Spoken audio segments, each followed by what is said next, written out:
नाव्या बचपन से ही बहुत जिद्दी थी। बिन माँ की बच्ची थी, इसलिए सब लोग उसे संभालते थे। दादी की तो लाडली थी। उसके पापा सचिन की दूसरी शादी करने का प्रयास चालू था, पर यह 7 साल की बच्ची कुछ न कुछ करके अपने पापा का रिश्ता जुड़ने नहीं देती थी। उसकी दोनों नानी और दादी उसे समझा कर थक गए। बेटा, सब सौतेली माँ बुरी नहीं होती, और हम हैं ना, तुम्हें अगर तकलीफ दी तो हम उस पर चिल्लाएंगे, डांटेंगे। लेकिन उसके मन में बार बार डर आ रहा था कि सौतेली माँ मुझे तकलीफ देगी। पापा भी उसका ही सुनेंगे और उसकी माँ की आखिरी याद, मतलब उसका मंगलसूत्र, वह भी उस सौतेली माँ को दे देंगे। ऐसे उसे लगता था। सभी को टेंशन हो रहा था कि उसे कैसे समझाएं। उसकी माँ, मतलब सुनीता, एक एक्सीडेंट में 2 साल पहले इस दुनिया से चली गई। तब से लेकर अब तक उस बच्ची को सभी संभालते थे, पर उसकी याद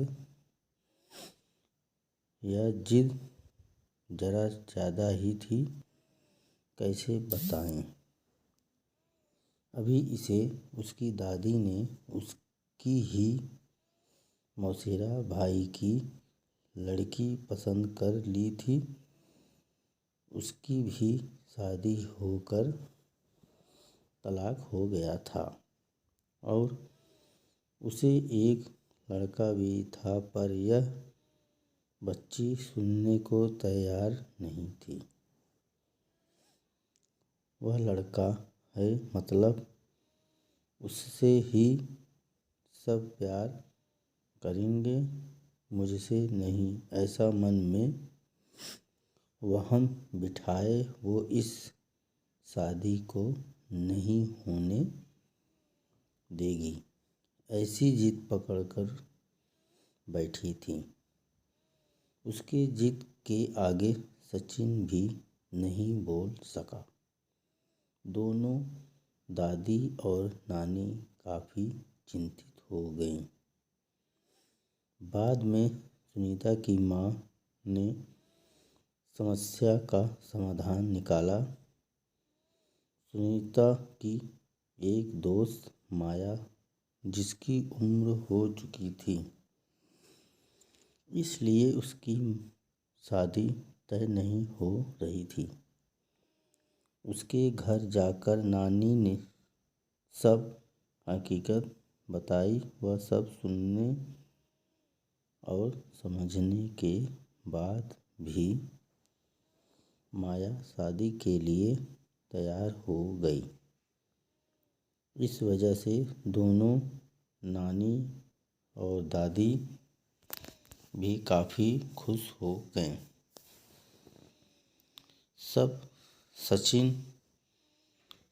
अब सचिन क्या कहता है, इसकी उनको चिंता हो रही थी।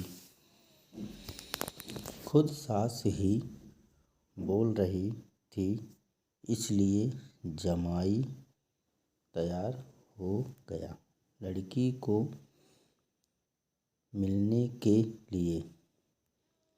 सचिन ने माया से मिलने का तय किया। मुलाकात के दिन सचिन ने माया से कहा कि मैं सिर्फ नाव्या के भविष्य के लिए और अपनी माँ की इच्छा के लिए तैयार हुआ हूँ। मेरी तरफ से बाकी कोई भी उम्मीद मत करो। यह सुनते ही वह बहुत बुरा लगा माया को। पर कितने दिन घरवालों के ताने सुनूं, इसलिए माया तैयार हो गई और शादी भी हो गई। उसके घर की परिस्थिति इतनी अच्छी नहीं थी। उस वजह से उसके माँ बाप ने माया को कोई भी जेवर नहीं दिए और नाव्या ने अपनी माँ का मंगलसूत्र भी नहीं देने दिया। बाद में सुनीता की माँ ने माया की माँ बनकर सब कुछ किया। नाव्या माया को बहुत परेशान करती थी और सौतेली माँ ऐसे ही पुकारा करती। उसे माया थोड़ा सा डांटती या उसे समझाने का प्रयास करती, तब जानबूझकर झूठ मूठ का रोने लगती थी। माया 2 महीने में ही पूरी तरह हताश हो गई। दोनों दादी और नानी को पहले ही सब कुछ पता था। इस वजह से माया को वह कुछ नहीं बोलती थी। वह उल्टा उसे बोलती थी कि मारोगी भी तो चलेगा। पर सचिन को यह सब सहन नहीं होता था। जब परिस्थिति हाथ से निकलने लगी तो माया ने उसकी सहेली को, जो कि एक स्कूल टीचर थी, उसके साथ मिलकर एक प्लान बनाया और सचिन को असली परिस्थिति का सच का पता चले, इसलिए नाव्या के ड्रामों का वीडियो बनाकर उसे दिखाया।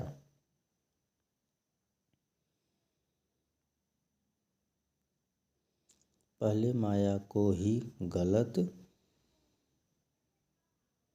समझने वाला सचिन सारी सच्चाई से अवगत हुआ और उसने उन दोनों को धन्यवाद किया। प्यार से नाव्या को समझाया कि इसके आगे तुम्हें माया के साथ अच्छा बर्ताव करना होगा, उसकी सब बातें सुननी होगी। हालांकि नाव्या ने काफ़ी तमाशा किया, पर उसकी साइड लेने वाला कोई भी नहीं है, ये उसे समझ में आ गया। उसको माया पर बहुत गुस्सा आता था। माया उसे बहुत समझाती थी। धीरे धीरे माया और सचिन का रिश्ता भी सुधर रहा था, पर पति पत्नी जैसा रिश्ता उनमें नहीं था और वो सचिन से उसे पहले ही बता दिया था। माया को बहुत बुरा लगता था। उसने अपनी इच्छाएं अपने मन में ही दबा दी। नाव्या को उसने सौतेलापन कभी भी दिखाया नहीं, पर नाव्या मात्र उसके साथ झगड़ा ही करती थी। धीरे धीरे नाव्या बड़ी होती गई। सचिन हमेशा काम के लिए बाहर रहता था। माया नाव्या के लिए हमेशा तत्पर रहती थी। उसने नाव्या को बहुत प्यार से समझाने की कोशिश की, पर माया को हमेशा असफलता मिलती। उससे सचिन की माँ हमेशा बीमार रहती थी। उसकी वह देखभाल करती थी। उन्होंने एक बार माया को बुलाकर बताया, मुझे बहुत चिंता होती थी इस नाव्या की परवरिश पर। अभी नहीं होती, तुम हो ना। अभी मेरा कुछ भी हो जाए चलेगा, पर तुम्हारे लिए मुझे बहुत बुरा लगता है। जिस बच्ची के लिए तुम इतना करती हो, उसकी उसे कीमत ही नहीं है। तभी माया मुस्कान के साथ बोली, नाव्या को देखते हुए बोली, उसने मुझे हमेशा गलत ही समझा। हमेशा की तरह नाव्या ने माया से बहुत झगड़ा किया। सचिन के घर पर आते ही उसको सब झूठ बताया, पर उसने भी नाव्या को ही सुनाया गुस्से से। नाव्या ने खाना भी नहीं खाया। माया ने भी खाना खाया नहीं।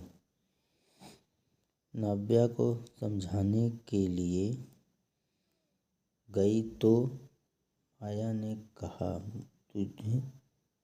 मुझे तुम्हारी माँ की जगह नहीं चाहिए।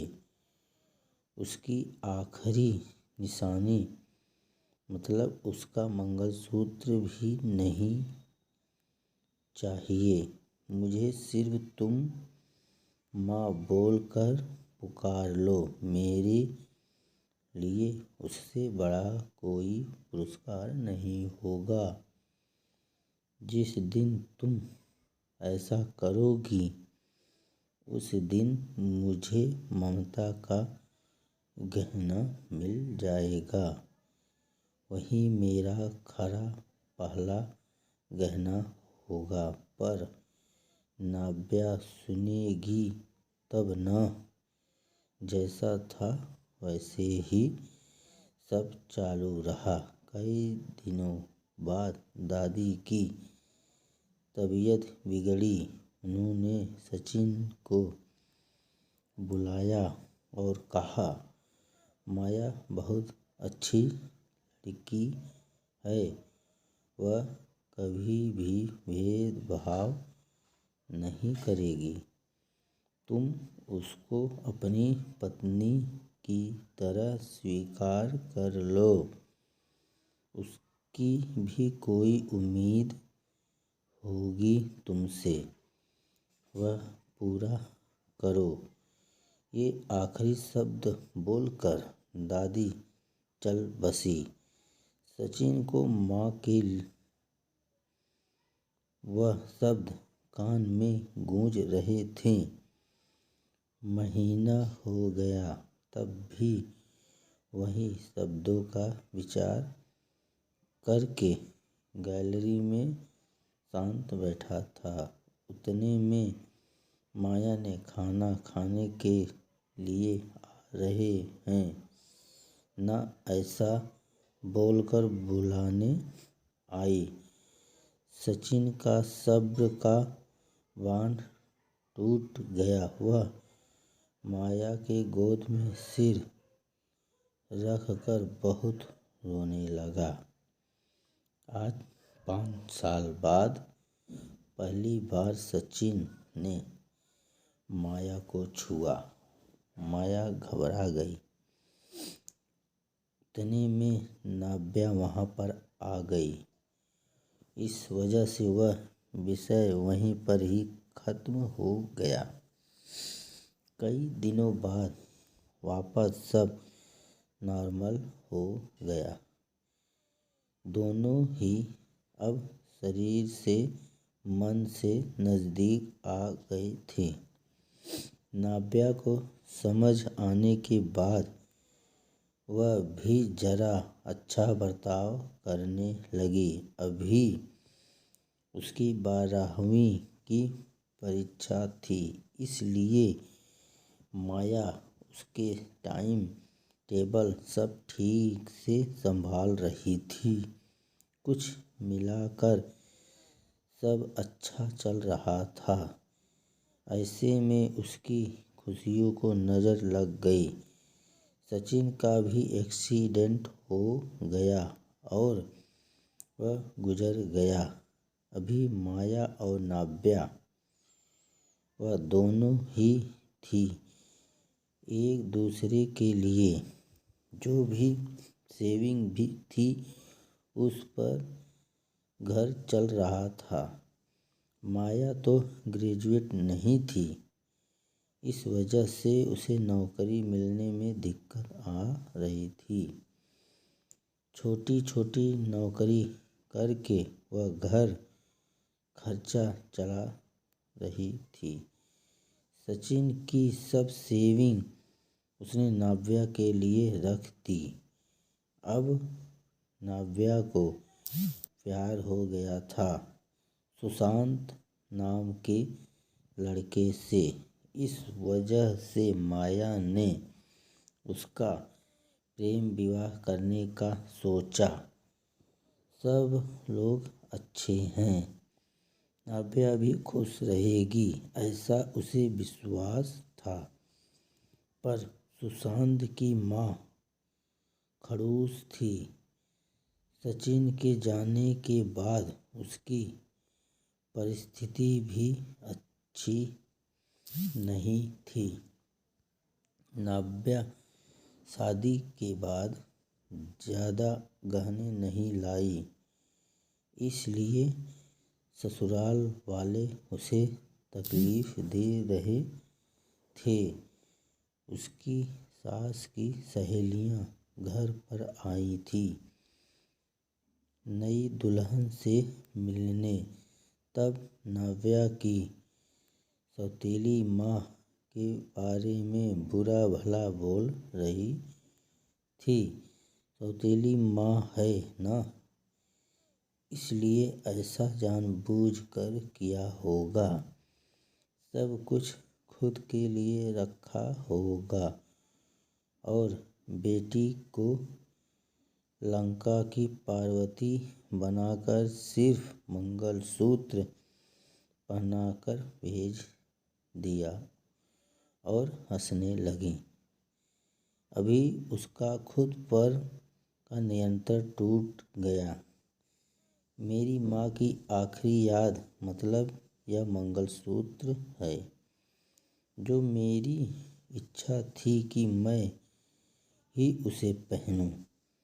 यह मंगलसूत्र मेरी माँ का आशीर्वाद का हाथ है और मेरी माँ को बुरा भला बोलने का तुम्हें कोई भी हक नहीं है।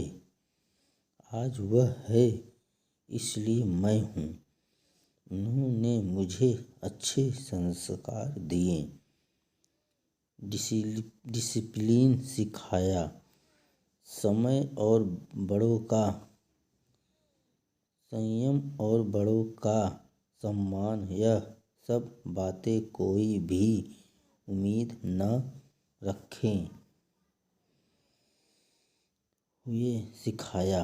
पापा के जाने के बाद भी उन्होंने कमाए हुए एक पैसा भी खुद पर न खर्च करते हुए सब पैसे मुझे दिए। कभी भी सौतेलापन उन्होंने मुझे नहीं दिखाया। मेरे लिए उन्होंने खुद का बच्चा तक नहीं होने दिया। पर मुझ पागल को कभी यह समझ में नहीं आया। उन्होंने मुझे सिर्फ और सिर्फ प्यार किया। मुझसे उन्हें एक ही चीज़ चाहिए थी जो मैं कभी नहीं दे पाई। सब औरतें एकदम सोच में पड़ गईं कि आखिर वह कौन सा चीज़ चाहिए थी। उन्होंने नाव्या से पूछा, उन्हें क्या चाहिए था? सच में बहुत महंगा गहना होगा, इसीलिए तो उसने इतना एडजस्ट किया होगा। बातचीत हो रही थी, तब वहाँ माया आई और औरतें खुसुर फुसुर करते हुए हंसने लगीं। माया मन में डर गई। नाव्या ने ऐसा क्या किया होगा, ऐसा क्या किया जो यह सब औरतें उसे देख रही हैं। तभी नाव्या ने माया को गले लगाकर प्यार से माँ बुलाया। दोनों माँ बेटी सब भूलकर एक दूसरे की बाहों में गुम हो गईं। औरतें जब जाना फूसी कर रही थी कि तभी नाव्या बोली, आप सबको वह गहना देखना था ना, यही माँ बुलाकर ममता का गहना उसे चाहिए था। माया को तो रोना आ रहा था। दोनों सचिन और दादी के फोटो के सामने खड़े रहकर उनको हाथ जोड़कर खड़े थे। नाव्या ने उनसे माफ़ी मांगी और माँ को कभी खुद से कभी दूर नहीं करूँगी, ऐसा वचन दिया। दोस्तों, समाज में कई गलत बातें, भावनाएं बनी हुई होती हैं जो जाने अनजाने बच्चों तक भी पहुंच जाती हैं। हमें बच्चों को और खुद को भी इस बात को समझाना होगा कि हर पुरानी बात पूरी तरह या हर किसी के लिए सच या एक समान नहीं होती है। किसी एक का सच दूसरे के लिए झूठ हो सकता है। इसलिए किसी भी बात को अपने दिल दिमाग में बिठाने से पहले उसकी सत्यता की कसौटी करना बेहद ज़रूरी होता है।